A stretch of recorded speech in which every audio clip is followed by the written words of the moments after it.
What is going on, everybody? It's KB. Before the episode starts, make sure you go check out StreamerSZN's brand new theme music. That's right.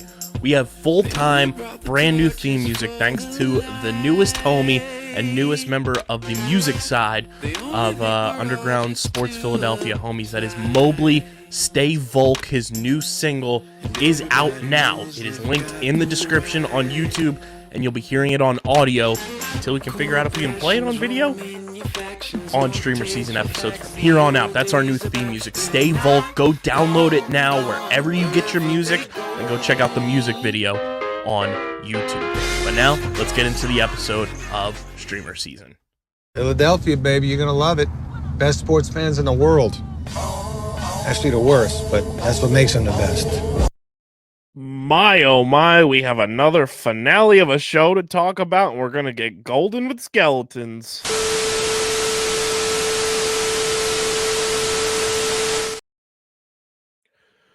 Welcome on back, fellow streamers, to another edition of StreamerSZN, the exclusive streaming platform TV and movie podcast on the Underground Sports Philadelphia Podcast Network. It's KB and Christian coming at you.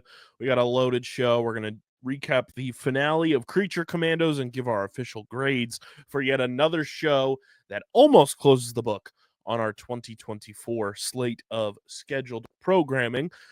Then I'm going to hop to a galaxy far, far away to discuss the penultimate episode of Skeleton Crew with Harrison. And then I'm going to jump back, and Christian and I are going to recap the Golden Globes, talk a little the man of the hour, Chalamet, just hosting and performing on SNL. And then we will get into... Thank you, Base God. And then we will get into the streaming platform Multiverse news and notes, everybody's favorite segment. But before we get to all of that, make sure you guys are following us on the socials at StreamerSZN, and for who knows how much longer on TikTok, StreamerSZN Pod. You can subscribe to the pod on Apple, Spotify, or wherever you get your podcast in audio form. Leave a 5-star review. It really does help the show continue to grow, helps more people find the pod and all of the podcasts on our wonderful network. You can also subscribe to the Underground Sports Philadelphia YouTube channel, youtube.com/@Underground Sports Philadelphia. That is where you get full video episodes of this show every week, full video episodes of every show on our network, clips, shorts, live streams, original video content. Leave a like on the video, drop a comment in the comment section, and of course, click that bell icon so you know whenever new videos go live. We are currently, as of this portion of the recording, at 888 subscribers, which means 12 more of you subscribe. We hit another milestone, which means we're on the real countdown to us adding Game of Thrones Season 1 to the docket, because once we get to 1,000 subscribers, that's what I'll be doing. So buckle up. Let's get there. 12 more of you hit that subscribe button. Let's get to 900 before the end of this month. And now let's get into Creature Commandos. But before we do, this segment brought to you by our friends over at Tomahawk Shades, the best small batch eyewear in the game. From sunglasses to blue light glasses to prescription lenses, Tomahawk Shades has you covered. Download the Tomahawk Shades app in the App Store, Google Play Store, or go to tomahawkshades.com and search through all of their quality eyewear, especially their blue light glass collections, because, guys, when you're watching your favorite shows and movies, you should be wearing blue light glasses to protect your eyes from those violent blue rays. And when you go to checkout, when your cart's filled up to the gills, no pun intended here for this episode of Creature Commandos, Waka Waka, use code USP for 25% off your next order at tomahawkshades.com or in the Tomahawk Shades app. That's code USP for 25% off your next order from our friends at Tomahawk Shades at tomahawkshades.com or in the Tomahawk Shades app. Christian, the finale of the initial installment to James Gunn's DC universe, Creature Commandos Season 1, because we all know it is coming back for Season 2. Woo-hoo! Especially as referenced by that final ending of the episode. Which oh boy, there's something in there I'm so happy to talk about. Yeah, baby. A very funny monster, the title of this Hand. episode.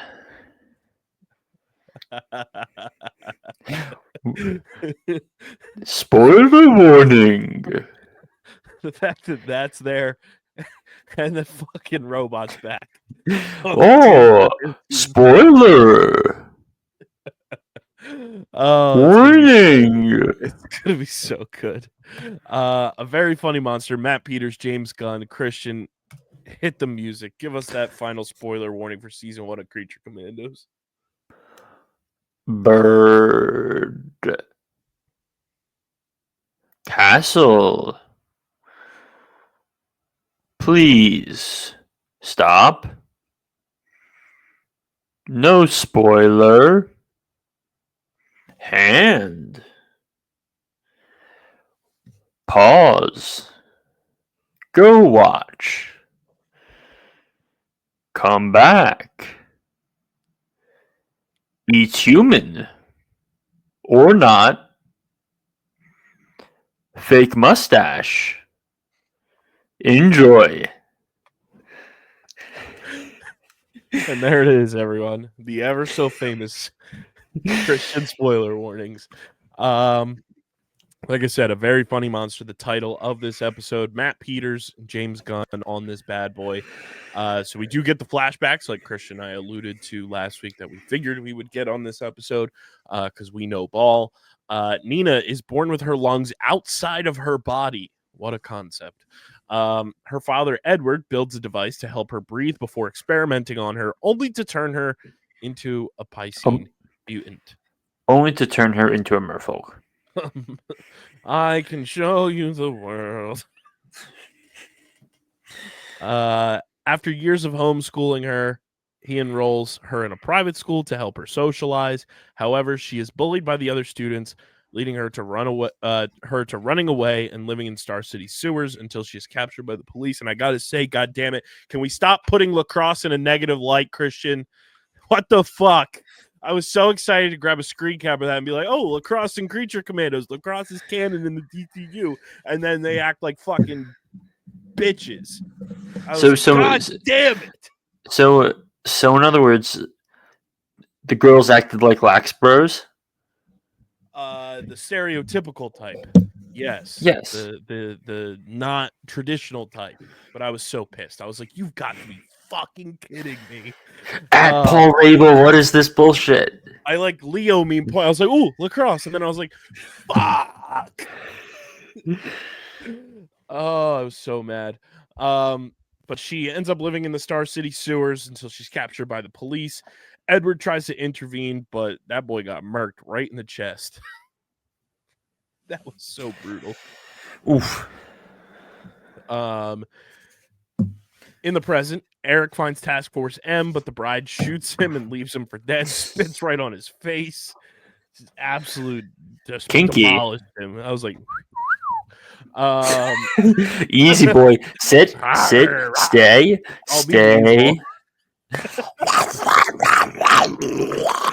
He's back. Leaves him for dead. Upon finding Rostovich, they task Nina with assassinating her, but Weasel alerts Rostovich, who kills Nina. The others are nearly captured before Waller contacts them.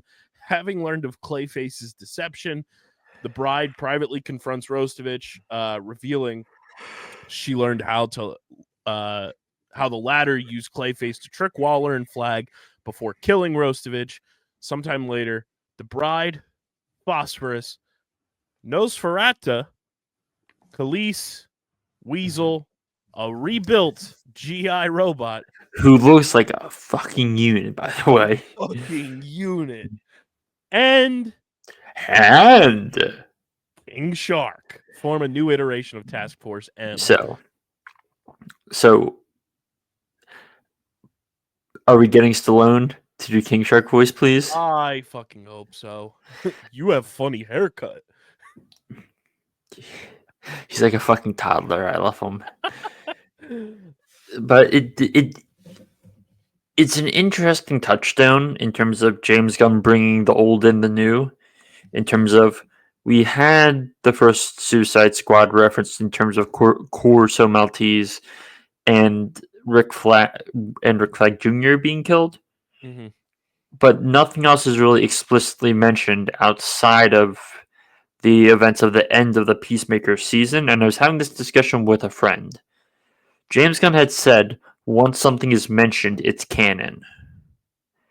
The question is, does that make all the events and characters leading up to that canon, or does it just make that specific moment that happened canon?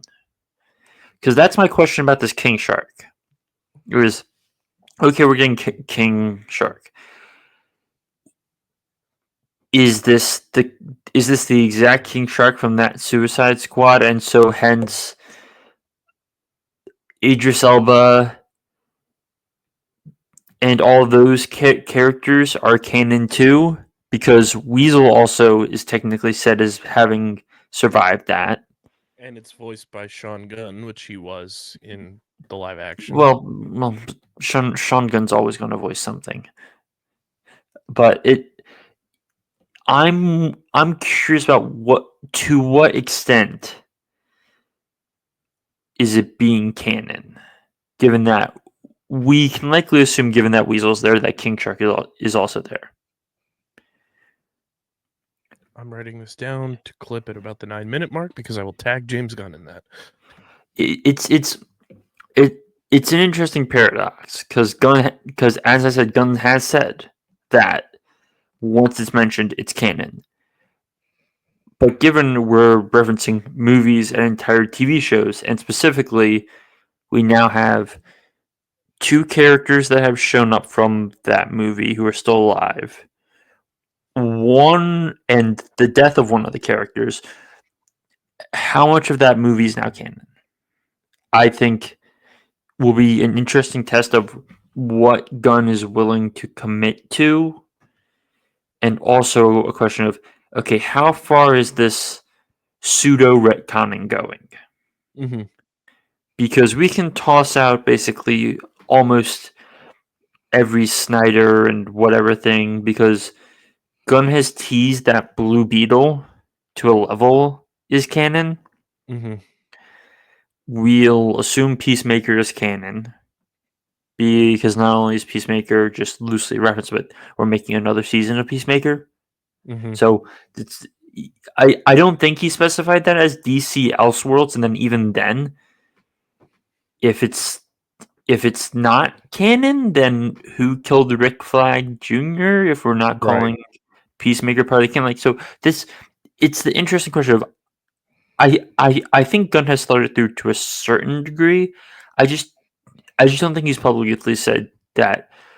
Okay, so by referencing all these things in Suicide Squad, does that, in theory, make the Idris Elba canon as blank, even if he's never coming back as that and such? Yeah. Was not expecting Clayface to be this big of a player throughout the development of the show, but yet here we are. Well, no, see, here's the interesting thing about that now. Is Clayface dead? Because he kind of seems dead when they go to the house, but also, like, we're getting a Clayface movie. What are we doing here? I don't quite understand, but in time we'll learn. Also, almost pissed myself when the bride calls Dr. Phosphorus Ghost Rider. I get a really good chuckle out of that. Man. And then she calls Rostovich a Disney princess. I was like, "Ooh, James is just full of them in this one." And remind me, who does Ghost Rider belong to? Marvel. So, James, why did you choose Ghost Rider?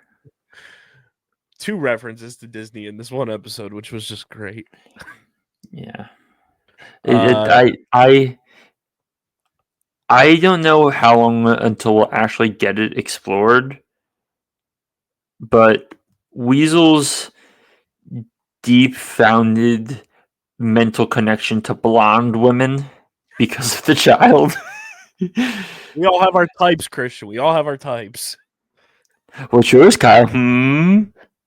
It's for a different podcast.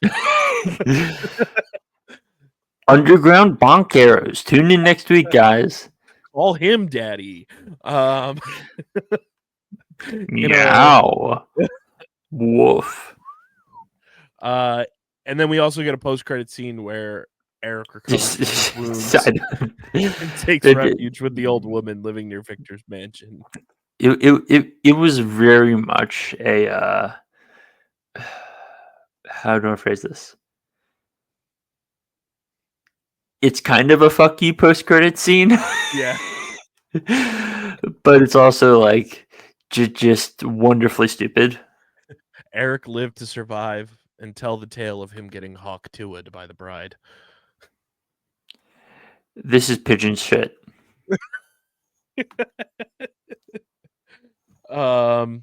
Very fun episode to put a bow on season 1, if I do say so myself. They landed the plane very well. Agreed. They certainly know how to, like, James Gunn knows how to tell a story, and not that we ever doubted that, but for him to take it on in this animated world and really do the installments this well in what, like 23 to 30 minute, time slots. Very, very well done. Yep. It's a perfect type of superhero show where it gets in, it gets out, it's pretty efficient, and you have some laughs. I want to see where it wound up. So on the Rotten Tomatoes tomato meter, it's at a 95%. And on the popcorn meter, it's at an 80%. I'm probably closer to that second number. Okay. So I was going to say, like, for comparison's sake, not that they're the same type of show, but the other animated show that is on our 2024 list is obviously X-Men 97. So I figured it'd be in that kind of like grading scale for you. Yeah. What did I rate X-Men? We both gave X-Men 97 a 9.5. So for me, this is like a high 8 simply because it kind of hit stall at sometimes. It's about, I don't know, like a on the comic book year end of things. It's like an 8-9. Okay. Because did we ever? What's my Penguin grade? Your Penguin grade was a 9.1. Okay, that makes me want to raise my Penguin grade more, but also it's like Penguin grade just has to be higher. So sure, it's fine. I mean, as we always say, all of our grades are subject to change at any moment in time. Did you want to change your Penguin grade?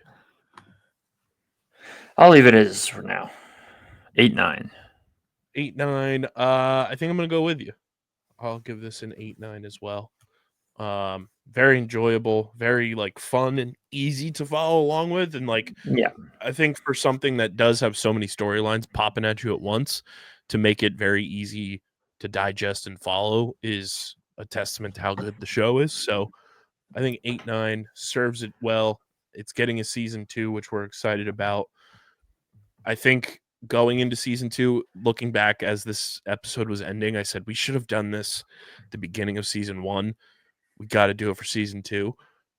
We got to do our like a cameo, like an office pool of which members of the team survive. I mean, technically only one died. Technically speaking, because they rebuilt GI. True. So, well, because the original team for this was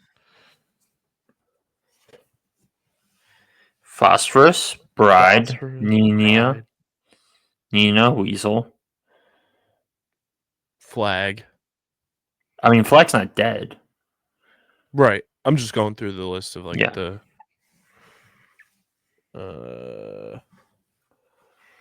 yeah. So one died. Like this isn't the James Gunn movie where he purposely had a decoy team. It's just one died and two defected with Flag and Frankenstein. The Frankenstein was never part of the team. True, he is listed as it, but I agree with you. He's not, and even then, Flag defected, but we all know he's coming back because Waller's going to put him in a fucking headlock and go, "Bad boy." So there you have it. Our grade there for Creature Commandos gets a nice big old 8-9 across the board from the boys. Let us know how you felt about Creature Commandos. And in terms of 2024 viewings, it is the 5th. Well, technically 6th, but I go dark green and a neon green, depending on where it lands. But it is the 5th dark green and 6th green show / film / insert piece of content here on our 2024 list. Good stuff. Not too shabby. There's only one thing left in our 2024 book that will come to a close next week, and that is Skeleton Crew. Because I don't know where we want to put My Adventures with Superman. I guess we'll put the first season when we finish it in there, but that's not like a full-blown poignant thing. But yeah, Skeleton Crew will come to a close next week. But another great show to round out the 2024 slate. But before we get into Skeleton Crew, make sure you guys check out our awesome merch partners at PHI Apparel Company. PHIapparel.co is the place to do it. If you want to stand out in the crowd with StreamerSZN official merchandise, t-shirts, and hoodies, they've got you covered. Whether you want to rock it to the movie theater, wear it at home, if you're Netflix and chilling, whatever it may be, PHI Apparel Company's got you covered. Go to phiapparel.co. Use the link in the description as well. And when you go to checkout, use code Underground and you get 10% off your next merch order. That's code Underground for 10% off your next merch order with our pals at PHI Apparel Company. And now, without any further ado, I'm going to jump into hyperspace and travel to a galaxy far, far away, meet up with Harrison, and break down the penultimate episode of Skeleton Crew. And when I get back, we'll talk a little Golden Globes recap and King Chalamet just continuing to be the king. So don't go anywhere, and I'll catch you guys on the flip side.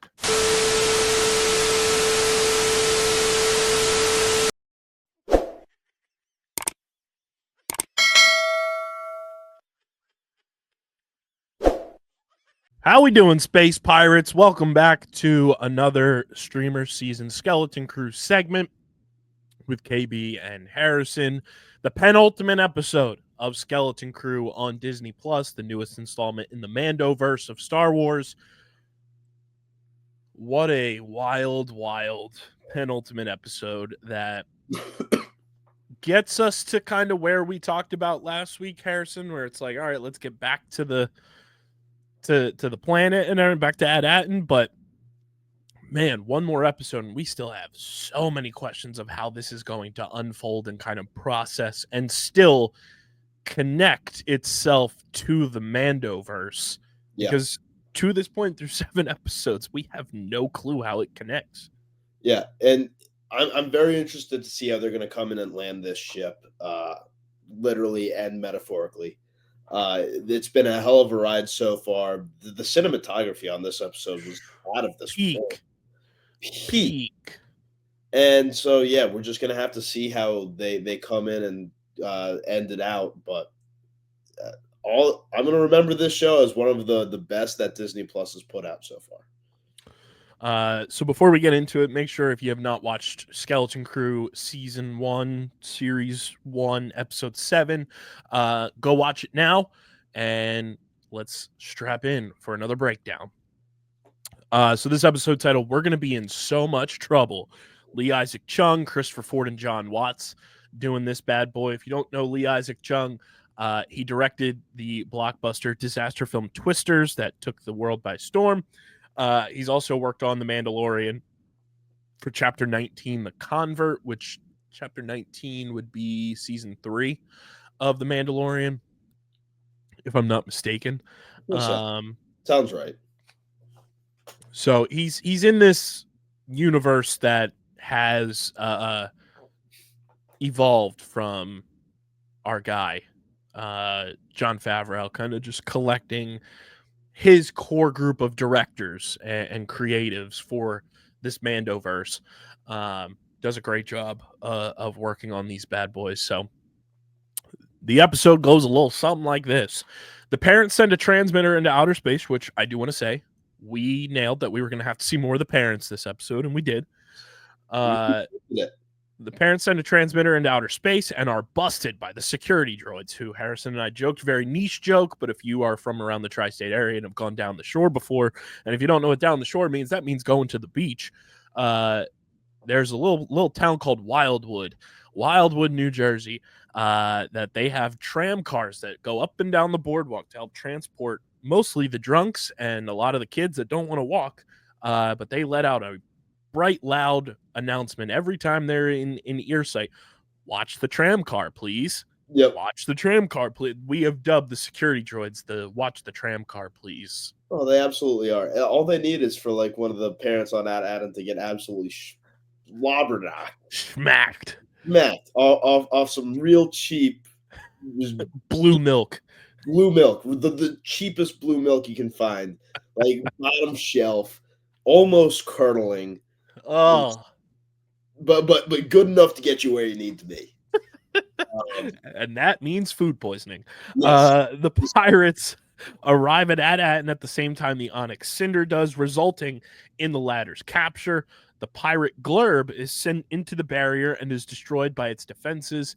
Realizing that the ship is the only key to bypassing the planet's defensive barrier, Jod kills Brutus when the children incapacitate him, resumes his former captaincy, and tells the pirates to conceal themselves until he obtains the location of the planet's vaults. The children manage to use the pirate code to get SM-33 to turn on Jod so they could escape, but Jod stows aboard the Onyx Cinder, decapitates our boy. My boy! Look my at boy! Decapitates SM-33 and threatens the children to silence. As the security droids question the parents, the supervisor is heard announcing the arrival of a Republic emissary. Jod poses as a Republic emissary to gain access to Atton's vaults before he can meet with the supervisor. The children are briefly reunited with their parents before Jod approaches them with his lightsaber drawn. Now, I want to go on the record saying that was not the real voice of the supervisor, in my opinion. No, that had to be some like voice modulation or like something. It couldn't be the real one. There's no shot. And yeah, something like this, where that whole situation happens, where we finally hear a voice for the supervisor, makes me all the more convinced we're correct in our Thrawn theory. Yeah. That's the key to tying this to the MandoVerse. That's the key to understanding how they have this old Republic credits, gold mine on their hands. Yeah. It's gotta be Thrawn. It's gotta be Thrawn. Like it feels like we're back in the WWE 90s. That's gotta be Kane. That's gotta be Kane. My God, that's Thrawn's music. It's Thrawn's music. They've hit his music. No, it has to be him. Like if it's not Thrawn, you can tie the MandoVerse back to this show without it being him. Like who else could the supervisor be? That's my thing. I couldn't tell you, unless it's just some rando no name, which I highly doubt. Like that would just be, I wouldn't say a letdown in a sense, but it would kind of be a letdown if it was just some rando. Hear me out. I don't want it to be this. I hope it's not this, but hear me out. Okay. Bo-Katan. I can see it, but I don't think she's not the type of person who would shut off an entire planet. Right. I don't think she was also pretty pissed that she did not win the Darksaber. Yeah. To rule over Mandalore. She's somebody who clearly wants power. Now, where is this in the MandoVerse though, timeline wise? Like, It's in the same timeline and connected to, according to the breakdown here. It says John Watt. So in February 2022, Production Weekly revealed the existence of an upcoming untitled Star Wars series that was being developed under the working title Grammar Rodeo. John Watts was reportedly being considered to direct at least one episode of the series, with Jon Favreau serving as an executive producer after creating The Mandalorian. The new series was reported to be set during the High Republic era, with a formal announcement planned Star Wars Celebration May of 2022. In mid-May, Watts and Christopher Ford were revealed to have created the series, with the pair executive producing and Ford serving as a writer. The series was also revealed to be set after the events of Return of the Jedi and the same time period in which The Mandalorian is set, and was described as a galactic version of classic Amblin Entertainment coming-of-age adventure films of the 80s. So it's in the same existence and like time frame as The Mandalorian's existence. Now, it definitely could be her, but if this is taking place before the War for the Darksaber, I don't think it's her. But I'm saying the Darksaber from what we saw in The Mandalorian, where Mando won the Darksaber, and remember she's sitting on that throne. Oh yeah, like pissed that she didn't win it in battle. Yeah. Okay. I could see that happening too, but it's I'm trying to think of other like high profile people. Why am I blanking on Giancarlo Esposito character's name? Moff Gideon. It could be Moff. It could. But I feel like the one that makes the most sense is Thrawn. Like it just makes sense in my head. So let's see. I'm intrigued. Screen Rant wrote an article. I think I figured out who Skeleton Crew's supervisor really is, and if I'm right, they have a secret Order 66 connection. Ooh. We'll link this in the description for everyone. They're saying the supervisor should be able to go toe-to-toe with Jod. Yeah. Agreed. So it's got to be someone who can wield something of equal value to a lightsaber and is either somewhat force sensitive or fully force sensitive.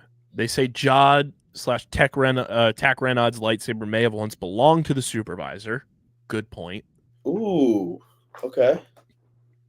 The supervisor could be a Jedi hiding from Order 66. That would also make a whole lot of sense. 100%.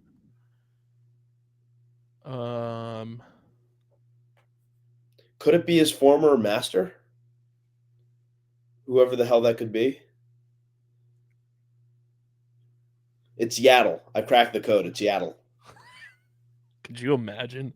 That would be amazing.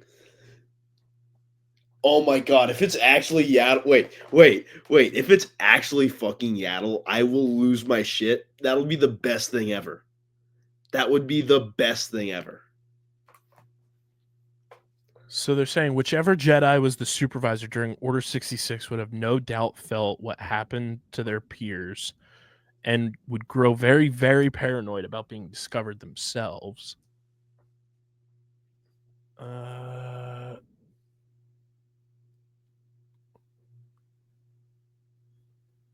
Who are you saying is the supervisor, though?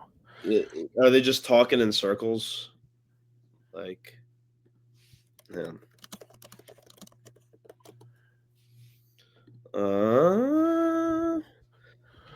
So they're saying this could explain why things are as strict as they are on AT-ATN when it comes to communication, travel, and more. While AT-ATN has been purposely hidden for years, it could be that a Jedi supervisor, fearing whatever threat was out there targeting them, hunkered down all the precautions to keep this threat out. Hence why they went to the extent of stunning the parents for sending out a single communicator.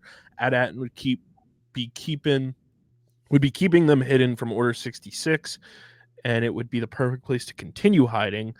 Introducing another Order 66 survivor would be a bold move for Star Wars, but not one they're a stranger to.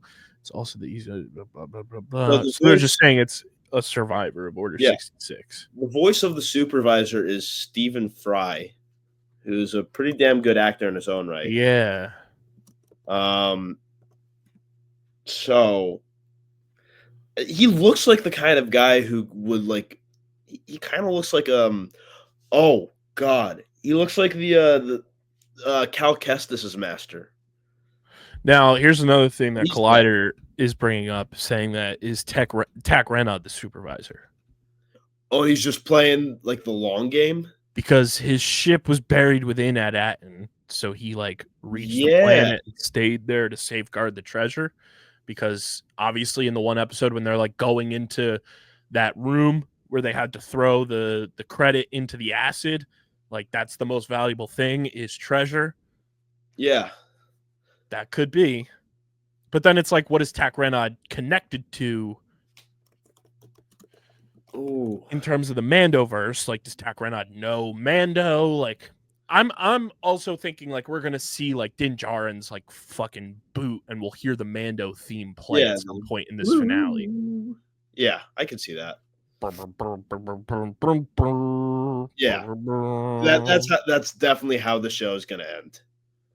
Like, or something like. Yeah, something like that. And if it is an Order 66 survivor, like they have to have some sort of connection to Grogu then. And then that's your way to connect, which I'd be like meh on. Yeah, like Grogu, I haven't heard that name in a very long time. That's a name I haven't heard in 1,000 years. Yeah. Oh, yay. That feels like a cop-out way, kind of. I'm just so fascinated that they have been like, this is a rarity for Star Wars too, where like they've been able to keep this mystery character hidden under wraps. Yeah, for the production of the show, for the launch of the show, and for nearly 2 months, nobody knows who this character is. Yeah, until today, knowing the voice actor. Yeah, and even that could be like a red herring. Like I feel like I've used the term red herring more in the course of discussing this show than I have in my entire life. Like I feel like everything is just a big false lead up, and I'm excited to see where it's going to pay off. But I genuinely am like fully in the dark right now. Now I'm also curious because like the show has not been like renewed or talked about for season 2, but being that it's in the MandoVerse, it would kind of surprise me if there's not another season of some sort or some sort of like Book of Boba Fett type thing Some with kind this. of blow off, yeah. Because I feel like with one episode left, there's still so much to be answered.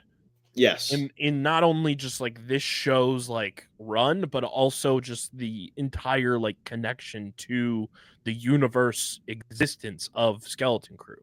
Yes, I agree. There's just so many unanswered questions, and I hope they're able to answer them all in the final episode, but I don't know how they're going to be able to. Like, it's just so much to go over, and it better be like an hour-long episode to end this, because otherwise I feel like it's not going to be not like unsatisfying, but it's not going to be where it should be. Finale runtime. Let's see if there's any. So according to available information, the runtime for Skeleton Crew finale is expected to be around 32 to 47 minutes. Let's hope it's on the 47-minute end of the spectrum there. I'm just so fascinated. Like, the secrecy has been unmatched for Star Wars. They've been able to keep it all under wraps so well. And that's something we haven't seen in Star Wars for a while. Like I remember the final episode of the movie of the sequel series got spoiled like a week before it came out. And like with so much that's on streaming now, like it's so easy to have things get spoiled that like you never know what you're gonna walk into. Yeah. I want to see what the show is. I mean, dude, it's crazy for a Star Wars show. The critics are right now on Rotten Tomatoes 91% and the fans are at 80%. That's good numbers. Like it needs a good payoff. Otherwise, that's gonna severely decrease my score for the series, though. Yeah. And I mean, it's been so good for us across the board so far Yeah. that like I want this show to really like give us a bang to Yeah. end this season. And like it feels like they're aiming for that. It's But building to it. Like it's the definitely building to it, but how do we get there? What is going to happen? And that is just what I am so unsure about. It feels like I really hope that I don't leave this show with more questions than answers. And yes, 100% agree. it feels like I hope I'm wrong, but it feels like as of right now, it's leaning towards the more questions than answers. I am just so I'm lost. because we don't even know about that mural still. No, with all like the feels like ancestors that's and everything. completely forgotten about. Which that is something that should not be forgotten about. That felt like it was supremely important. Which also makes me think this show needs a season 2. Yes. But what do they do in season 2? Like do the kids get on another ship off planet? My thing with the season 2 is like that may be your way to tie in the Mandalorian connection. Yeah. Like full blown. It's like, oh, here's like Timothy Oliphant's character, or here's maybe that's how you tie in the ending of the Book of Boba Fett, where you have Boba Fett and Black Chrysanthemum and that crew going around and doing something, or like it's just something with like Grief Karga's character has a connection to Ad-At, and because he came into all those riches all of a sudden, and it sucks that Carl Weathers passed away and we won't get that character anymore. But like something, they better not do some CGI crap. No, because that would be so disrespectful. Or like Mando is like the last time we saw Mando, he's on like that farm reserve place on Grief Karga's planet, and like and you could do like the other bounty hunter from Clone Wars, whose name I'm blanking. I always on. Maybe you can bring him in, like because he's not dead. He's not dead. He's for sure still alive. Like you can bring him in and have him try to, I don't know, break into Ad-At and go from there. There's got to be some like, and I mean, you still have like an Ahsoka connection that could happen. Yeah, like, you can bring Ezra in. Like if it truly is Thrawn, like Ezra can be your new crew member next season. Mm-hmm. But I'm just. That's what stumps me is that like this show's been phenomenal. Like, don't get it twisted. But the fact that it is embedded in the Mando universe has me like, and it may just be that you and I are both like Marvel pilled from the MCU buildup. Like, Marvel. How does this kid, like, we're fucking Pepe Sylvia at the board. It's like, how does this connect? And Carol! They don't exist. Pepe Sylvia. Like, how does it connect? And it makes me so curious. Charlie, all of these people are real, and they've been asking for their mail for months. It's like, how does it all connect? There's got to be a way, and like, they've just done such a good job. Yeah, there's 7 episodes, and it's like you got one more that you just need to land the plane. Please land this plane. Don't make me do Harrison Ford. Get off my plane. Yeah, otherwise he's going to turn into the Red Hulk. Yeah. Which I still can't believe they actually got Harrison Ford to take over William Hurt. The guy who notoriously hates franchises, especially franchises connected with like the nerdier facets of life. You got him. That's insane. It's going to be fascinating to see how they land this. And yeah, it's interesting with droids. I don't think SM-33 is gone for good. He's too good of a character. No. I wonder if he becomes the new. I wonder if he becomes the new IB-11 or whatever it is with Mando, like in his crew. Yeah. When wait. Wait. Mando needs a new big ship. He's got a whole lot of friends now. Oh ho ho! What if Mando takes over the Onyx Cinder? I wouldn't hate that. I would not hate that Like at all. he's got his little sports He's sports got his car, his little F1 cruiser. Yeah, he's got his little goon squad can't fit in there. But what if he becomes the new captain of the Onyx Cinder? He'd be a damn good captain, and then like take the kids on a mission every once in a while. Be like, yeah, I know this was yours. You can come with us. We're not going to do anything. Grogu's the same age as these kids. Oh yeah, because like Grogu's species, like we know, like Grogu's probably like 50, but like that means he's like 7 in human age. Yeah. I mean, kid's a baby. What if Win gets recruited to Kylo Ren's fucking Luke's school that Kylo Ren burns to the ground? Ooh. Well, yeah, because we haven't seen Win be Force sensitive yet, have we? No, but he wants to be a Jedi, and like they're building it up that he is Force sensitive. Like they've got to be. If they're not, if they don't, that what if these kids go to Luke's thing and it's like we get fucked out of loving these kids for a whole series and then they're just dead because of Kylo Ren? Oh God, please no.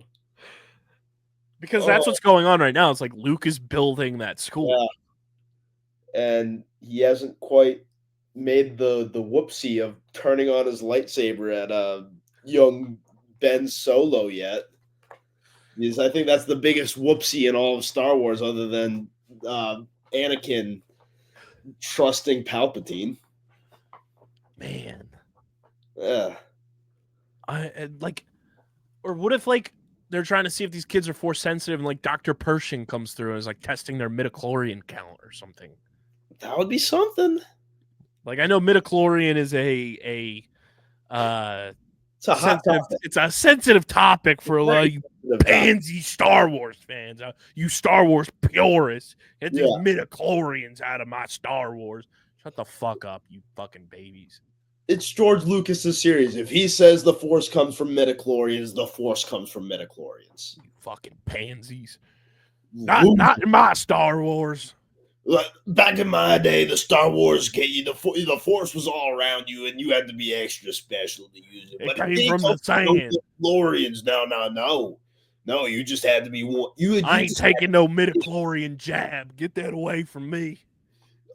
You telling me you can stick a needle full of midichlorians into a child, and then you stick the needle full of midichlorians into some random woman, and that woman gives birth to Space Jesus? Not on my watch. Not on my watch. Bring back Ben Kenobi. Where's my goddamn sand? I need that coarse sand. What do you mean you hate sand? Luke Skywalker lives on the sand. Dude, what if we get a fucking like C-3PO and R2-D2 cameo in this final episode? Or BB-8 just rolls through. Oh no, we get R2-D2 and Chopper. And they're both just actually cussing out the kids, and you don't know. No, you know who I love from Star Wars that I need more of? What the hell is his name? Babu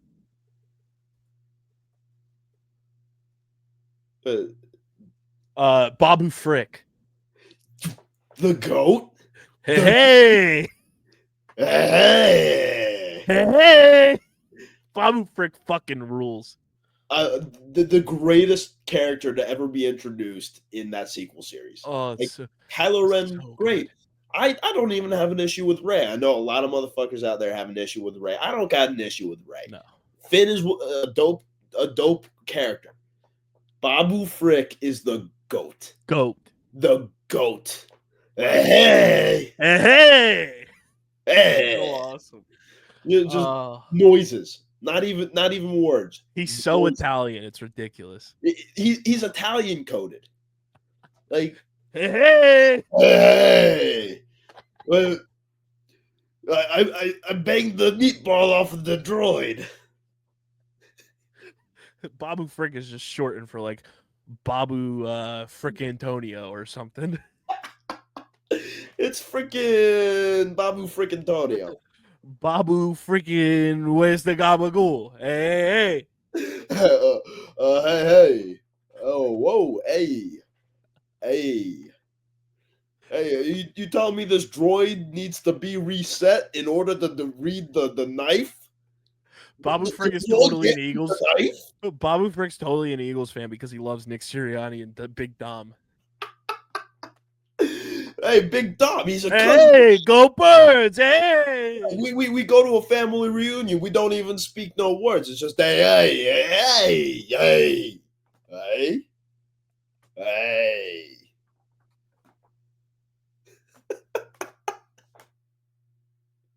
Babu Frick confirmed Italian, but he's one of the good Italians. He doesn't adopt the values and the beliefs of Christopher Columbus.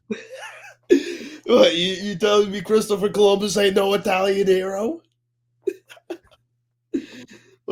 Just pulling that line from The Sopranos. That he's an Italian hero, and in this house we the Star Wars sequel series is literally no. as soon as I thought I was out, they bring me back in. Hey, no, it's not me, but it's Babu Frick's head. As soon as I thought I was out, they pulled me back in. For the thumbnail of this episode, we got to have Babu Frick in a nice little tracksuit with an Italian flag on it. Babu Frick shows up in the tracksuit mafia in Marvel. He's working for Kingpin. Yeah, Kingpin. I got my right hand man. We got Ben right here, and then I got my left hand man. And by left hand, I mean he sits on my left hand. It's Babu Frick. Hey! You listen to me, Matt Murdock. I've got a weapon that will make New York City the best it's ever been. This is my new underling, Babu Frick, from the lot down the road at Lucasfilm. Babu Frick shows up in Daredevil Born Again. God, injected into my veins. Injected. Babu Frick is just the Remy from Ratatouille. He tells Daredevil where to go. He's pulling on the devil horns. No, swing. No, you got to jump from building. Come on, Murdoch. Nunchucks. Hey! Billy Club. Bash his head in. Billy Club. No, but don't kill.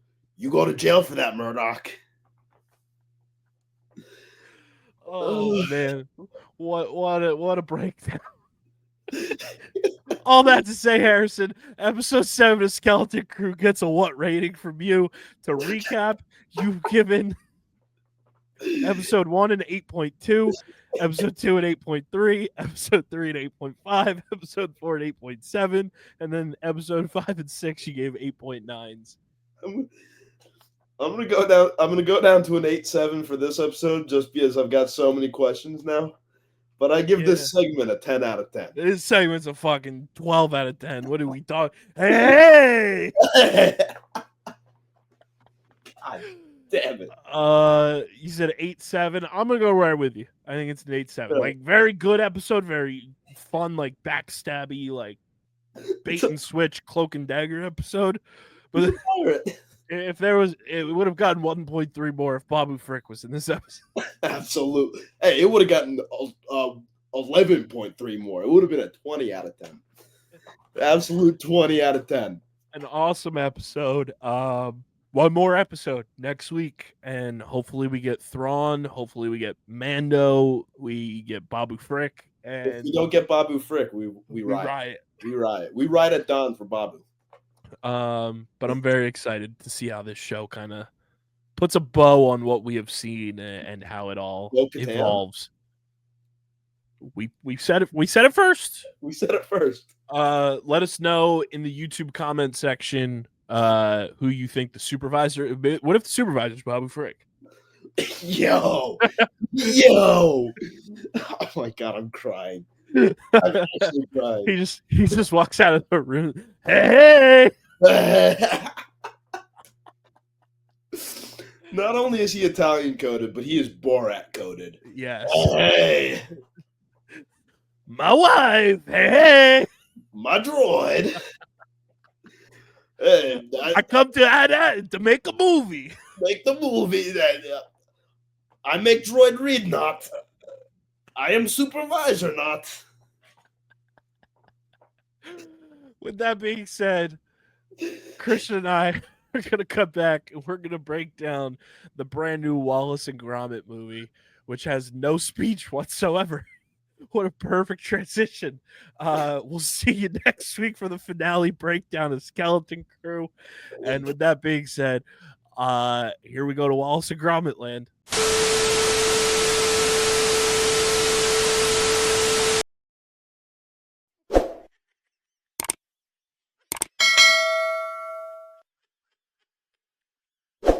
And we're back to recap the old Golden Globes, Christian. It was your night to shine. It was one of your favorite nights of the year, seeing what goes down awards wise. And I think you were pretty spot on in a lot of categories. Yes and no. It was an extremely chaotic show in terms of what happened versus expectation, because yes, some expected things happened, but also at the same time, there was a lot of things that didn't happen as expected, which had me go, oh, okay. And so for the context, for the people who don't quite understand this, the Globes used to just be the bad version of, oh, we're giving shit to famous people in terms of awards that don't make sense to the people who actually care about films.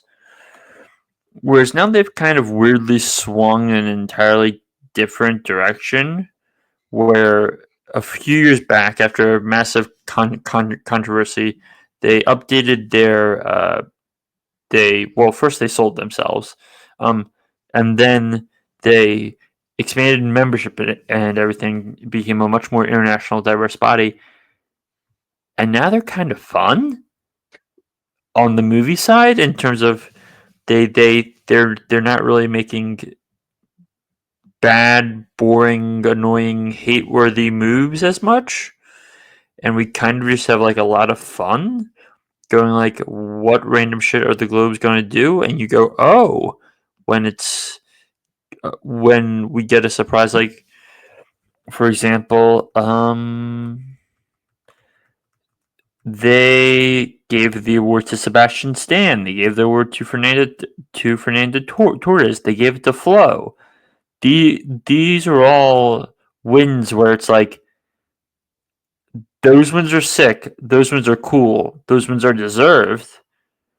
Even though they're all upsets and they likely won't repeat at the Oscars, it's really fun to see stuff like that on a stage like this.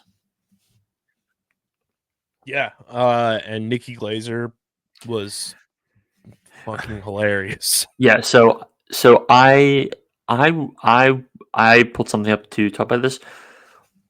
What was your biggest? What was your overarching thought on her doing it in terms of how she did? I wasn't sure how she would be going in, and I think Nikki Glaser is very funny. I just didn't know like the route she would take per se. I think she was the best host since Ricky Gervais. Yes, and there's one specific reason why. It's because she is willing to not pull punches. Mm-hmm. She like an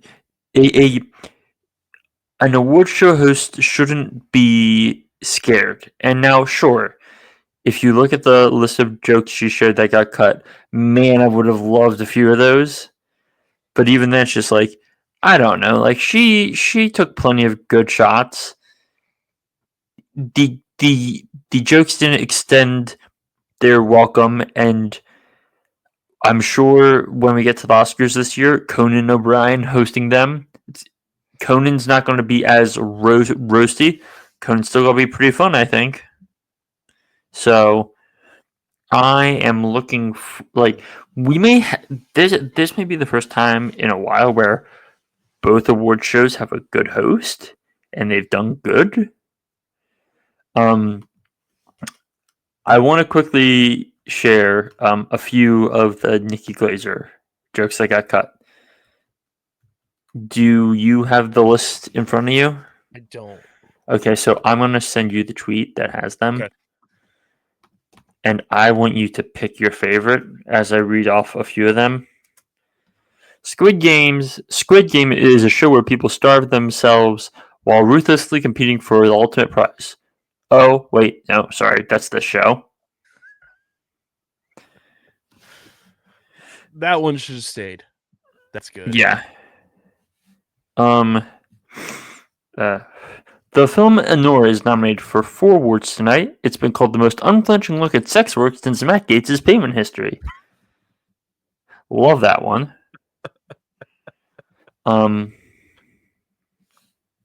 Daniel Craig is nominated for his performance in Queer, which is also a movie and not just what my uncle calls Wicked. God damn it. Michael Keaton was so great in Beetlejuice, and Alec Baldwin, sadly, did not come back to play a ghost because he was too busy making them.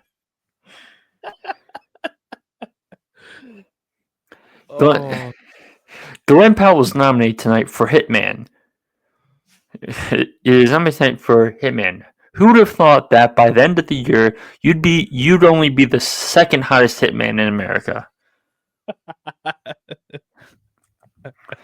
Denzel Washington is here. The only thing that has convinced more middle-aged men they could pull off an earring than Denzel Washington is cocaine. Kate Winslet is a lot like cocaine. She's white, she's always with Leonardo DiCaprio, and I can't wait to find her at the after party. Just some elite shit stirring jokes there. Elite shit. That's fucking great. Now, I will fully say. Oh my god, the Adrian Brody show. Well, yeah, there's some more. There's some more harmless ones the Wild Robot is nominated tonight, and by that I mean Nicole Kidman after 2 white wines, which I think that's a pretty harmless joke personally. I don't know about you, but oh, that's great. Which one of those cut ones is your favorite?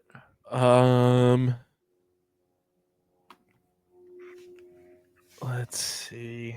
Eeny, meeny, miny, mo. I mean, the Squid Games one is good. The Anora one is good.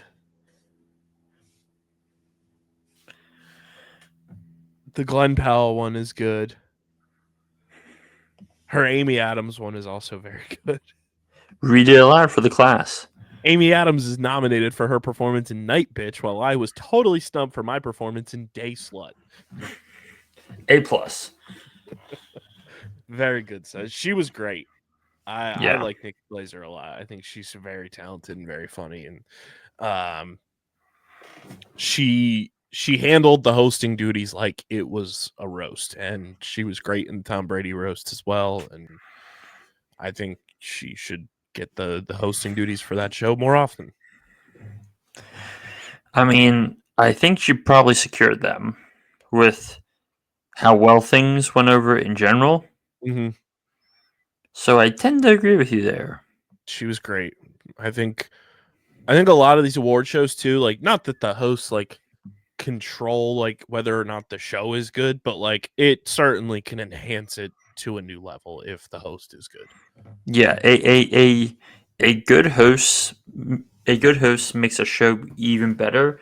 A bad host makes a show a million times worse, and a fine show just keeps a show at a similar level.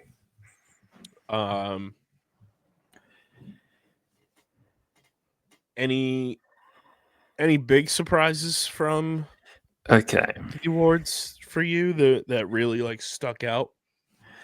So I think the better question to ask here is, do any of these wins actually matter? Fair. Because that's the more interesting question. All these things, because they can do all these fun wins all they want, but at what point does who they're nominating actually going to make a meaningful difference in the awards race? And now, to which I say, that flow win for animated feature could very well mean something, because The Wild Robot for a long time has been polling as kind of the animated film leader because it was a box office success and it was like very artful. But Kyle, do you know what Flow is? I do not. Flow is a animated film out of Latvia, which has basically no spoken language. Okay. Do you know why it has no spoken language? I'm sure you're going to tell me. Because it's about a cat and a dog and a heron and a capybara. And basically what happens is, and again, there's traces of humans in this movie, but you never see human, where this cat's running around in a forest, it's getting chased by dogs. Suddenly there's a big wave that's kind of flooding the forest. And it just keeps going higher and higher and higher, and eventually she ends up on a boat with the capybara, and then they're joined by a monkey and a dog, and it's about coexistence. It's about getting along with people. It's about not judging people, and we can ascertain that through animal sounds and just atmosphere, and, as dumb as this sounds, through looks of how these animals are animated and looking to, like, it is a brilliant piece of film making. It's probably too artsy for some people, but I thoroughly loved it because you don't see stuff like that. You don't see stuff like Flow that much. And so if they get some more Academy voters to watch it, I think it could meaningfully make a difference. Interesting. Other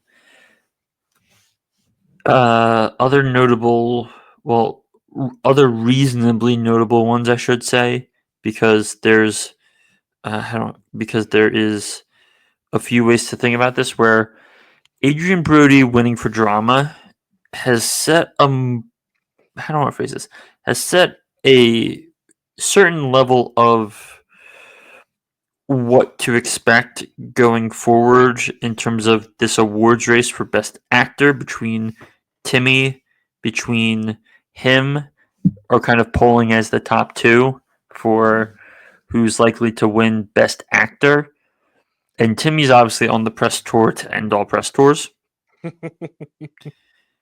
But he is in he as an Adrian Brody is kind of a beloved character in Hollywood, for the lack of a better phrase. Like, no one hates Adrian Brody. Yeah, I love Adrian Brody. Yeah, and this is him doing another Holocaust movie, and this is a big grand statement, and he's at the center of it. Whereas Chalamet is great at embodying Bob Dylan as someone who's seen the movie, and he's playing and he's singing, and it's like Chalamet's the typical, like, Oscar baity thing, but at the same time, the Oscars historically don't always award the young guy, because if Chalamet wins, he would be the youngest Best Actor winner ever, supplanting, guess who? Adrian Brody. So, fun little storyline there. So that was notable. Fernanda Torres winning for Best Motion Picture Drama Actress. There's a little bit of shenanigans there, because for those who don't know, she's basically she's the daughter of two former actors / directors, and her mother won a Golden Globe like 30 something years ago, I think. Mhm. So her winning, it could help her get an Oscar nomination, but also, and there's a high chance it will, given the correlation effect, where only once in like the last 40 years has someone won a Golden Globe and not been nominated. And it's for Kate Winslet, who was nominated for a different film that same year. So, but that category specifically was just like a pile of like, what is this? A musical or comedy was probably the most interesting one, though I don't think it'll make a difference because I predicted Hugh Grant here. The thing with that is Hugh Grant is probably going to be nominated for a BAFTA. And Hugh Grant was nominated here. And he's getting these nominations. He's not getting wins, so he could sneak his way in as the fifth in actor, though Daniel Craig is seemingly locking himself in there. The Sebastian Stan win is a fascinating one because people agree that is one of the best performances of the year. I believe that movie's streaming on Max in like 8 days, so we may have to add that to our docket. But the problem is he's also campaigning in lead for his performance as Donald Trump. Right. And so he's a problem of vote splitting right now. So as much as we would love to see him win, he probably won't. Demi Moore winning actress in what was basically the Oscar group, because it's her versus Mikey Madison versus Carlos Sofia Gascon versus Cynthia Erivo. There was really her versus Mikey Madison. That was the discussion going into it. And it's similar to the Chalamet thing, except Demi Moore hasn't won an Oscar, whereas Brody has. And so both of our lead actor spots, lead actor, actress, are in this old guard versus new guard battle, which will be something to watch as we get the BAFTAs, as we get the SAG Award wins, as we get Critics' Choice, and then we'll get a better picture of where things are heading. Supporting wise, I think we've kind of just locked it up at this point. I think Kieran Culkin is just about to run the table, and I mean, I loved him in A Real Pain, and Right. people are complaining, oh, he's just playing Kieran Culkin characters. I'm like, I love Kieran Culkin characters, so like, right, shrug. let my mans live. Yeah. Zoe Saldana winning for her role in Amelia Paris. I'm gonna save my thoughts on this for 1 second before I go on my rant. Brady Corbet winning director for The Brutalist, A+.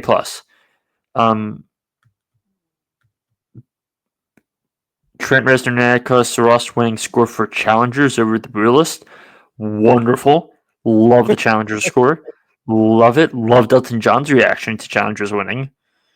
I hope they get nominated because right now people are scared that they're not going to get nominated, which, I mean, Trent Reznor and because it's a more modern style score, but Trent Reznor and Atticus Ross are kind of just like one of the defining composers in Hollywood right now, so I would be surprised if they missed. The one award that really disappointed me was, well, the disappointed maybe a little harsh, was Best Screenplay, which they gave The Conclave, which is now streaming on Peacock. So if anyone wants to watch that, Kyle, if you want to watch it, it's on Peacock. It's a perfect 7 out of 10 movie where it's an adaptation of a novel, and it's like billed as a thriller, but it's not really thrillery. It's a perfectly fine movie that I feel like it's a good work of adaptation, but it doesn't feel like a best screenplay type thing. It's a lot of people talking in rooms, which, as people have pointed out, the Golden Globes love to give Aaron Sorkin awards. But Aaron Sorkin only has 1 Oscar, so do with that what you may. My rant of this is we need to burn Amelia Paris to the ground. This movie should not have a chance at winning Best Picture. It is a flaming piece of shit in every form outside of Zoe Saldana, who is acting her fucking ass off in that movie. I was gonna say Zoe Saldana deserved a Golden Globe for just how quickly she was able to switch languages and dialects in her acceptance speech. That was unbelievable. She is the best part of that movie by like 15 country miles. Because there's a lot of countries that she was rattling off. Yeah, but she is giving it her all. She's singing and dancing. Like it is a full on big swing performance that truly hits. I challenge you to watch that movie, Kyle, and not be absolutely baffled by it. Have you read the logline of it? No. I think you actually read it to me last week, and I was like, huh? Yeah, it is truly a confounding movie. And just so everyone knows, this is a movie on Netflix. A Mexican lawyer is offered an unusual job to help a notorious cartel boss retire and transition into living as a woman, fulfilling a long-held desire. And to be clear, that's like the first act of the movie. It then devolves further. And I'm like, what the fuck am I watching? Like it's well acted, yes, but like the script is a raging pile of crap. It doesn't make sense. It's Selena Gomez is actively bad in it. And I'm just like, how is this contending for Best Picture? Like, why should all of us be scared about this winning? Because it's a piece of shit. Like, I hate this movie so much with a passion. I think the funniest part about Selena being at the Golden Globes was when she's walking in with Benny Blanco. Benny Blanco. Someone posted the clip of them walking in and was like, "Oh, he's short too." I just have to say one of my personal gripes and one of my sadnesses here, and this is no slight to the winner. I just think South Jersey deserves more representation on all facets, and our queen, Kristen Milotti, was robbed and deserved something for her performance in The Penguin. Our South Jersey Cherry Hill legend, and I stand in solidarity with my good pal Robbie Fox, my mom's basement, who agrees that The Penguin was snubbed in a multitude of ways throughout. So I was just about to say, let's get to TV, as I've gone off on my movie rant. Shogun and Hacks winning, both good, both happy with those. Baby Reindeer winning. I understand it. I'm just bored of it at this point.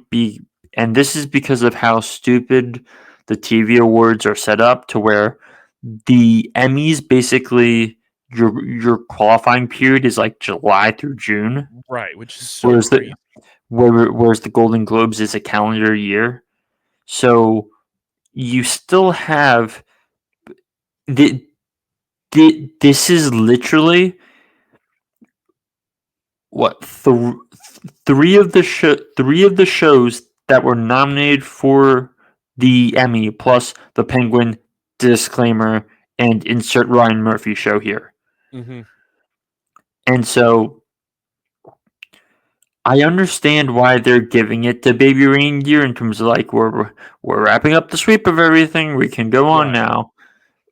But yeah, comedy special. No one gives a fuck. Shrug. Shogun winning both drama, actor, actress categories. Well deserved. Cheers. Love it all. In musical or comedy, Jeremy Allen White winning and not being there because he's filming the fucking Bruce Springsteen movie in Freehold right now. just great A+ stuff. Jean Smart winning for Hacks, great. Colin Farrell winning, love it. Jodie Foster winning. I have a few things to say. This was a bad list of names in terms of it being a down year for women in roles in this category. That's the first thing. The second thing is the Golden Globes are, for lack of a better phrase, whores for Jodie Foster. Like Put that back on a in, t-shirt. let me check the one thing because I believe it was the 2021 Golden Globes. Maybe it was 2020. I don't remember which for the life of me. What year was this? Yeah. So in the 2021 Golden Globes, she was nominated and won Best Supporting Actress in Motion Picture for The Mauritanian. Kyle, do you know what The Mauritanian is? Never heard of it once in my life. I only know what it is because I had to watch the trailer multiple times before the movie. Spoiler alert, she wasn't even nominated for the Oscar, if I remember correctly. Oh, brother, this guy stinks. Yeah, the Golden Globes just love Jodie Foster, and so that's what happened there. Jessica Gunning. That's what we need to take into account next year for the Golden Globes when all the betting odds come out. If Jodie Foster's nominated for anything, we just hammer that. Yes and no. Responsibly hammer, I should say. Anyway, Jessica Gunning winning for Baby Reindeer again. That's part of the Baby Reindeer sweep. What I loved was I hate trying to say the name. Tabanodu Asano winning Best Supporting Actor. I love that. It was maybe my favorite award win of the night because Kyle, did you watch Shogun? I did not. My dad did. Okay. I maybe want to go on a Shogun journey again, this time with you. He's so much fun. He's so much fun in this show. And he also became a joke between me and my mom because he would always end up going so sounds like me getting up out of a chair. Yeah, but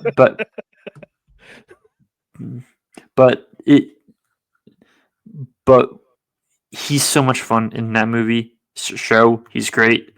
I desperately appreciate it. And now we don't have to hear about Shogun for about 3 or 4 years until they actually get season 2 off the ground. And we're heading into the next cycle with the Penguin likely winning every limited series award known to man as things stand right now. The Bear will be campaigning for the 3rd season.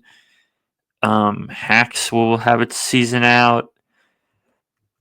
And we're going to be staring basically down a nomination slate that will likely include The White Lotus, headlining the drama category, among other things. So it will be interesting. So yeah, that is the Golden Globes. It's quite the show. Shout out to Nikki Glazer. She absolutely crushed it once again. And justice for Kristen Milotti, who # come on the pod. ## come on the pod. Does any of this? I know, like the Golden Globes tend to be kind of a litmus for the Oscars. Does anything swing in the early go for you in terms of how it all shook out? Okay, so the thing here is, as I've kind of said already, the Golden Globes are probably the worst judge in terms of, while they've been better in the last 2 years, fundamentally, if you want an award show that's a closer predictor, you want to look at what the BAFTAs do, because the Oscars are a more international body than they've ever been, and the BAFTAs generally tend to align more with what the broader voting body does. So the Golden Globes are good for PR. Now, the ones that it could swing the most in terms of actual winning, Flow, I think definitely gets a big swing. Demi Moore in The Substance gets a big boost out of this into okay, she actually has a shot at like she truly has a shot for winning, and it's not just okay, Mikey Madison's gonna run away with everything. Mm-hmm. Brady Corbet winning for the Brutalist, it's a good sign. It probably just solidifies him as the front runner. The rest of that's to be determined. I don't think Trent Reznor and Atticus Ross will win for score, but I think they should be nominated now. In Best Original Song, I think we can lock in El Mal from Amelia Perez to win now, because partially because Zoe looks like Zoe and Kieran look locked in at this point to win. And yeah, outside of that, there's some below the line stuff that's currently in flux, which again I'll wait for the BAFTAs to happen to comment on that more. But most of the stuff kind of like Best Actor kind of feels locked in. The final 2 to 3 spots, the final 1 to 2 spots in Best Actress are up in the air. Best Supporting Actress kind of feels locked up at this point. Best Supporting Actor. One sneaky thing that's happened, Jeremy Strong has kind of weaseled his way in as the 5th over Denzel in Gladiator 2. So Jeremy Strong plays Roy Cohn in The Apprentice.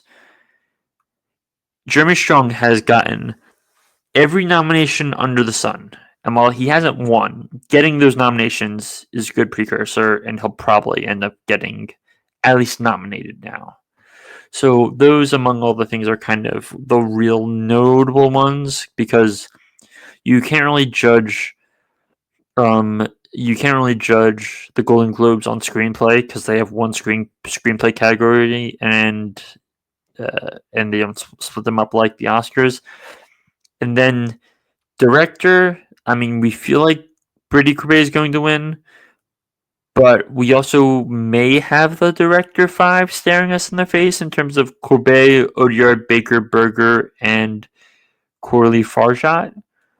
But that spot kind of feels like it's in flux. So yeah, we will see how things play out, but there's some stuff that does feel a little locked in at this point. So there you have it. When the Oscars roll around, you guys know we'll be discussing it. But let us know your thoughts on everything that happened at the old Golden Globes in our Golden Globe segment, because guess what? You can go back and watch it on our next partner, and that is Paramount Plus. Great segue. Yes, Paramount Plus.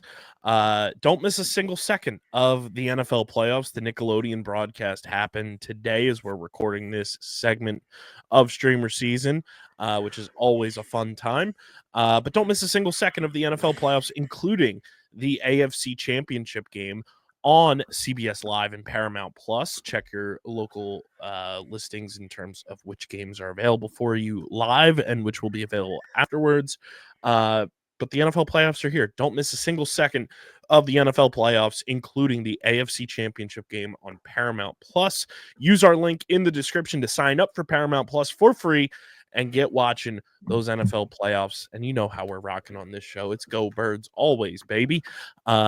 Use that link in the description. Sign up for Paramount Plus and don't miss out on the NFL playoffs streaming on Paramount Plus. And now, without any further ado, let's get to everybody's favorite segment.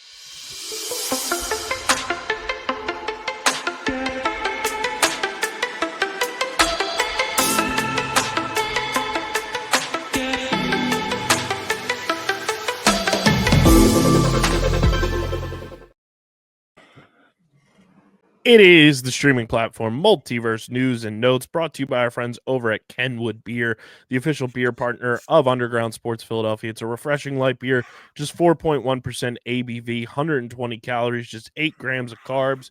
Go to kenwoodbeer.com, see who's got Kenny's on tap in the Philadelphia, Pittsburgh, Maryland, New Jersey, and Delaware areas.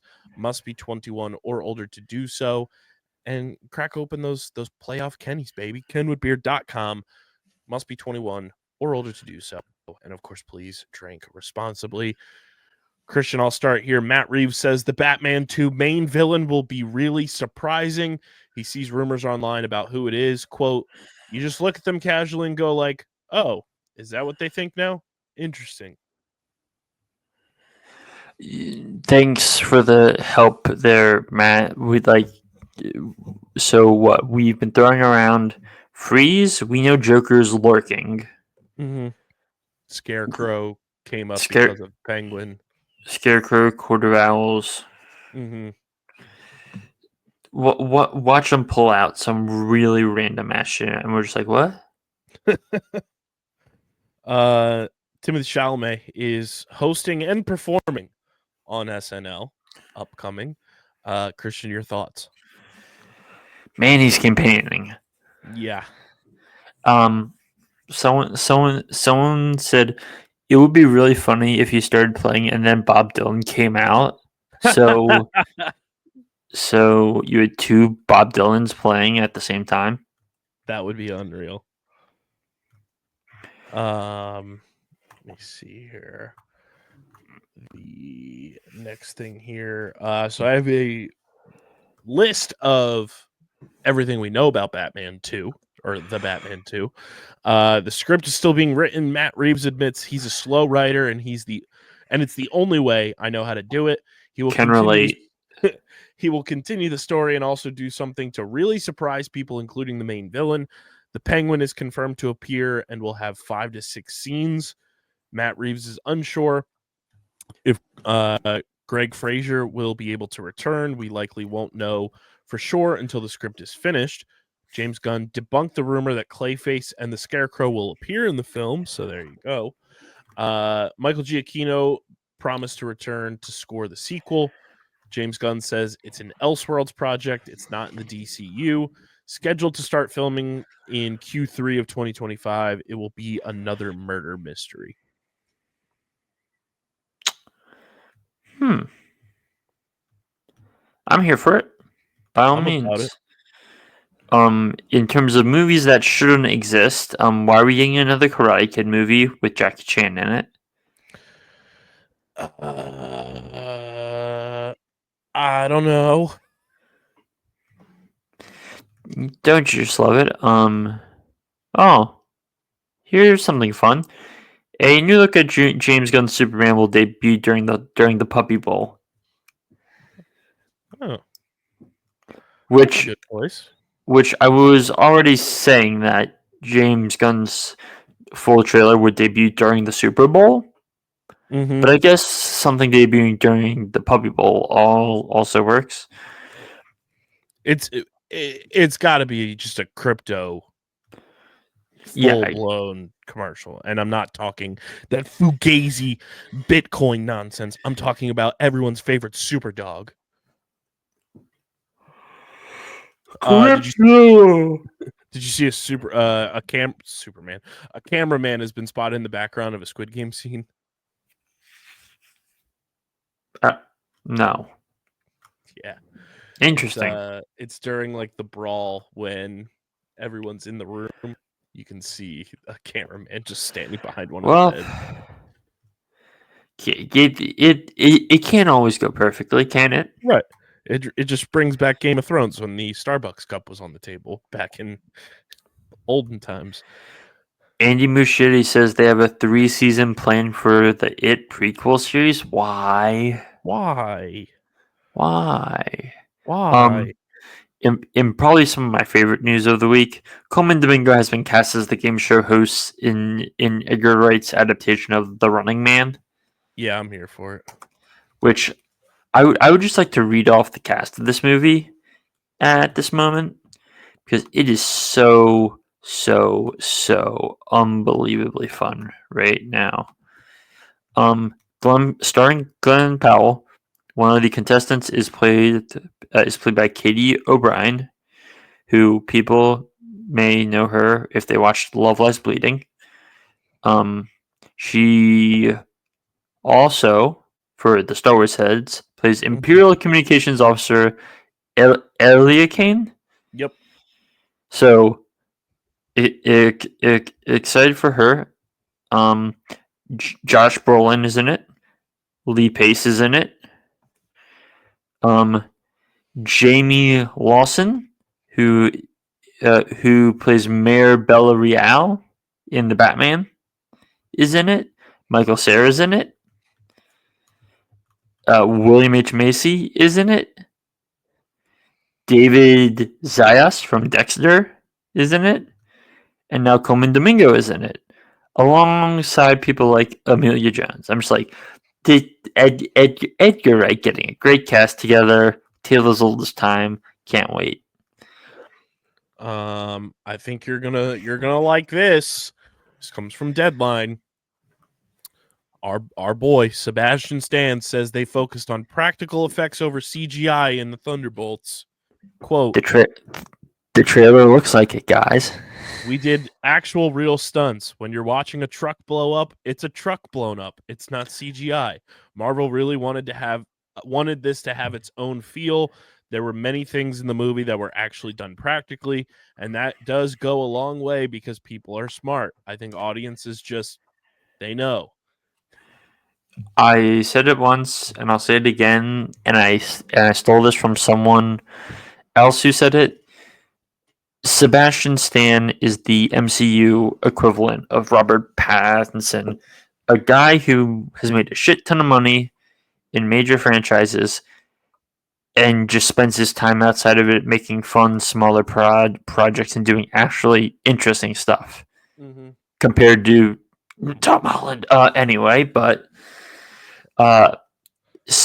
in terms of people knowing what they're good at, we have the trailer for the new Jason Statham action movie directed by David Ayer called The Working Man, to which I say, this looks like a wonderful 5 out of 10 film. Oh, that's great. It looks like a perfect movie which you find on the airplane and you go, yeah, sure. And you watch it and you go, I was happy with that. And then you don't think about it again. That works. Yeah. A classic Saturday 1 o'clock on TNT type movie. Yeah, pretty much. We got some details on the Fantastic Four from our guy Moss Bacharach. He filmed scenes with the Things Iconic It's Clobbering timeline. Andy Serkis helped out with the mocap filming, and refuses to comment on if Robert Downey Jr.'s Dr. Doom appears. Quote: I've been through rigorous media training. And he Good said, for you. I slipped It's Clobbering time in there a couple times. I don't have a final cut, so we'll see. We got a new trailer for the 3rd season of Reacher. Just like a show on TV I really enjoy, where it's like it's like a 7 out of 10. I'm happy about it every time. You know? Monday Night Raw debuted on Netflix, did really well, apparently, and the post-show press conference with John Cena was just all-time, because a reporter said, John, it's great to see you here, to which John Cena responded, come on, see me? I love a man committed to the bit. Cynthia Erivo says her dream role is to play Storm in the MCU. I mean, I guess, but I will continue. Still very much banging the table for Keke Palmer. See, I'm very much banging the table for, and I have to get this right. This is a Pat Pitt special. Can we drag Jade Cargill into this? So she's a wrestler with WWE. who has a history of doing cosplay. Okay. I can And see so, no, just Google Jade Cargill Storm, yeah. and you will, and anyone Google that, she's literally done a Storm cosplay, and you go, yep, that works. Yeah. That works. I don't know if this is good or bad news. Either way, it's pretty fascinating. Palak Patel has left Sony. Who is Palak Patel, you ask, Christian? Well, it was the executive who oversaw Sony's Spider-Man spin-off films and served as the studio's point man for the MCU Spider-Man films. That comes from the Hollywood Reporter. Very interesting, especially Spider-Man 4 is in development. Looking here. Happy 70th birthday this past week to the man who wants us to bring him Spider-Man, J.K. Simmons. One of the iconic voices of the last 25 years? 100%.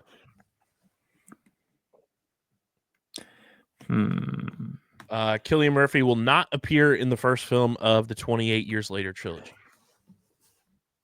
Not surprising, because even though people talked him up as if he was doing it, given he didn't show up in the first trailer, which is, by the way, again, one of the great trailers,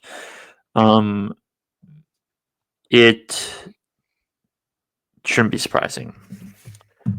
Donnie Yen confirms he's in talks to direct the John Wick spin-off film on Kane.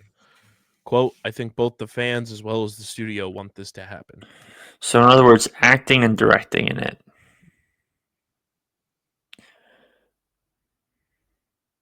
I figure we should also bring this up, being that we are a TV movie podcast. Want to send our best to everyone that is being affected or has been affected by the Palisades fire in California.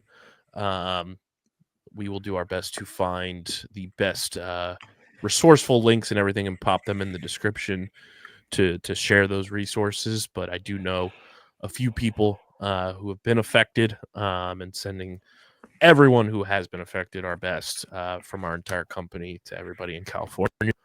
Some more unfortunate news as well. Dale Wilson has passed away at the age of 74. He was the Ocean Dub voice actor of Cell, Kami, and Android 8 in Dragon Ball Z. We also have our recast of Balin Skull due to Ray Stevenson's passing in 2023. Rory McCann will reportedly play Balin Skull in Ahsoka Season 2. And the Hollywood Reporter has confirmed the initial report, which came from Jeff Snyder at the In Snyder. Love the In Snyder. Looking right along.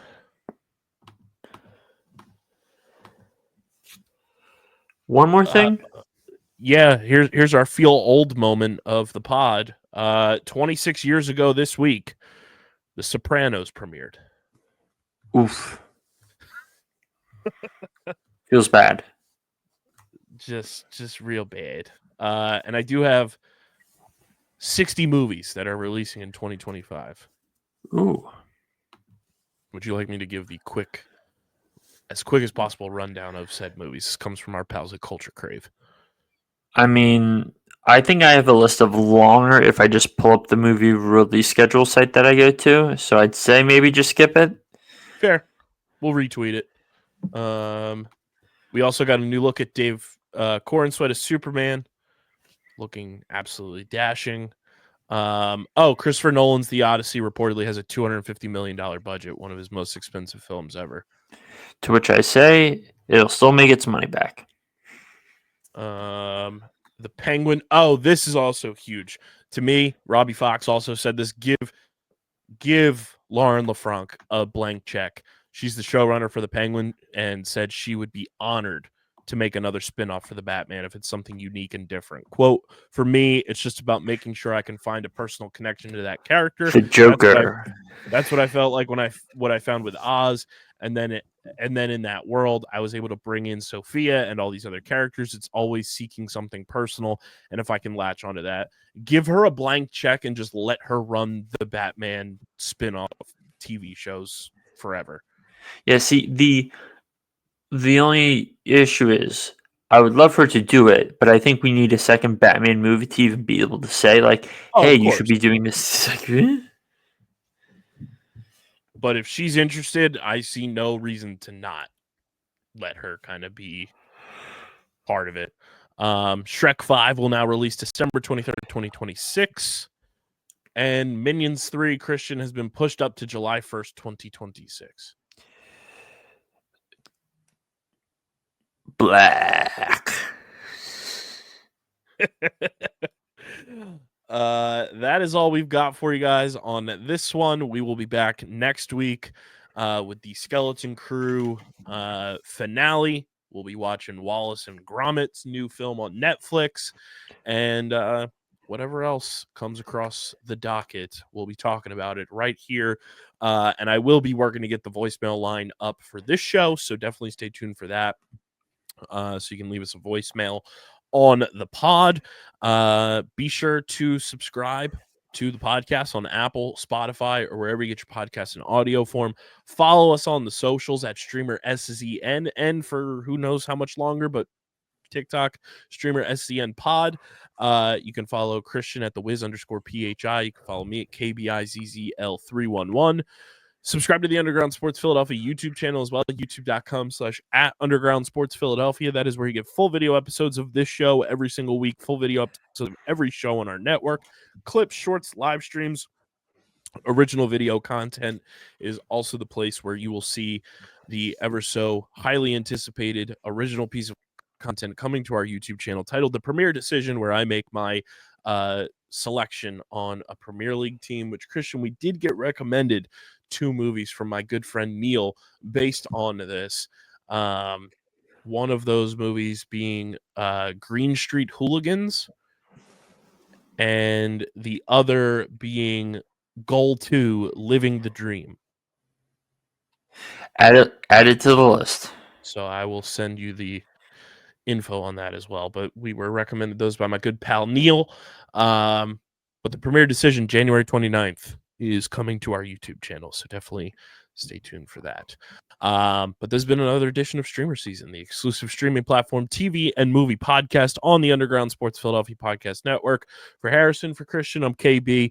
We are going to go form a new Task Force M with a skeleton crew and some Golden Globe Awards in our hands while we do it. But until next time, we'll see you next time.